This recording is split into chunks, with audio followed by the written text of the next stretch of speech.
Hace 66 millones de años, luego de la extinción de los dinosaurios, comienza la era Cenozoica. En esta era, los continentes fueron tomando las posiciones que tienen en la actualidad, y los animales que sobrevivieron a la extinción fueron ocupando los roles ecológicos de los dinosaurios. De estos animales, los dos grupos más relevantes para nosotros fueron las aves y los mamíferos. Las aves, además de ocupar los nichos ecológicos que ya cumplían en la era de los dinosaurios, también evolucionaron para cubrir nuevos roles, logrando alcanzar grandes tamaños. Realizaban migraciones en conjunto, lo que les brindaba mayores probabilidades de sobrevivir y reproducirse. Además, es posible que les haya traído placer vivir en comunidad, comunicarse con sus semejantes y hasta jugar con ellos. Como ejemplo, las aves de presa cazaban en conjunto, pero a su vez no siempre eran las más grandes y fuertes las que se llevaban a la presa, sino que ésta muchas veces era robada por otras aves más pequeñas. Para lograrlo, las aves pequeñas compensaban su falta de poder físico con un alto nivel de cooperación, y atacaban al ave más grande, superándola en números. Y además, varias aves avisaban a otras de su misma especie cuando encontraban comida, con el propósito de compartirla. Es en este apoyo mutuo donde reside su verdadera fortaleza. Otro ejemplo se da en algunas aves que viven de manera comunitaria. Estas se protegen entre sí de posibles ladrones de su misma especie. Es decir, que cuando un individuo quiere quitarle un nido hecho o cuidado por otro individuo, el ladrón es ahuyentado por todo el grupo, para enseñarle lo que no es correcto hacer y evitar que esto se repita.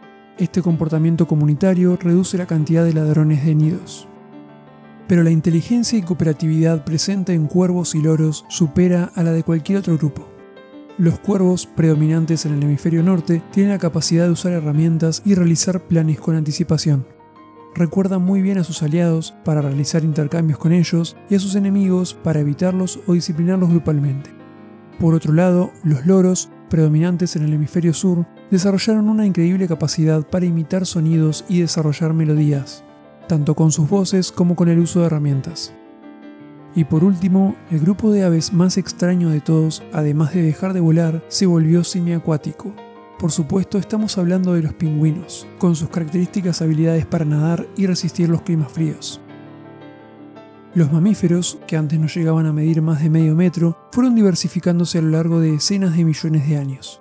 Pasaron a convertirse en criaturas muy grandes, cubriendo una inmensa variedad de nichos ecológicos terrestres. Estaban los herbívoros, que solían viajar en manadas y vivir de forma comunal, protegiéndose de los depredadores, y después estaban los carnívoros, quienes intentaban cazarlos, teniendo mejores resultados cuando lo hacían en grupo.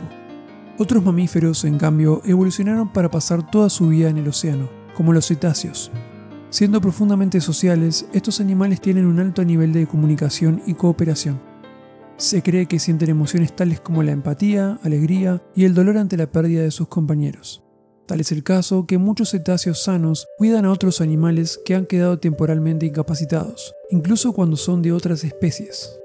Estos seres conforman grupos y relaciones complejas. En las orcas, por ejemplo, las familias tienen estructuras matriarcales que les ayudan a cazar en conjunto mediante el uso de la cooperación. También están las ballenas y los delfines, que se comunican de maneras muy sofisticadas, utilizando chasquidos, silbidos y canciones. Cada uno de estos métodos tiene un propósito distinto, como encontrar un camino determinado o simplemente socializar. Mediante estos sonidos y otros comportamientos se transmiten información sobre sus conductas y vocalizaciones de generación en generación. Dentro de los mamíferos más sociales y cooperativos habían aparecido los primates, el grupo al que pertenecemos nosotros. Durante las primeras decenas de millones de años del Cenozoico, los primates eran animales pequeños que se pasaban el día trepando árboles, con largas extremidades y una cola. Eran muy parecidos a los monos con cola de la actualidad. Hace más de 20 millones de años, nuestros ancestros perdieron su cola y se fueron volviendo más grandes, separándose de aquellos primates que conservan su cola hasta el día de hoy. De la misma manera, nuestros ancestros luego se fueron separando de otras especies que darían lugar a los actuales orangutanes y gorilas. Y hace unos 7 millones de años nos separamos de la línea evolutiva que daría lugar a los chimpancés y bonobos. Estos simios son las especies más cercanas a la nuestra de las que siguen existiendo en la actualidad. Y aunque parecen muy similares a simple vista, tienen diferencias fundamentales en sus comportamientos y estructuras sociales. Los chimpancés son generalmente más agresivos y patriarcales, y los bonobos suelen ser menos agresivos, matriarcales y con estructuras sociales más igualitarias.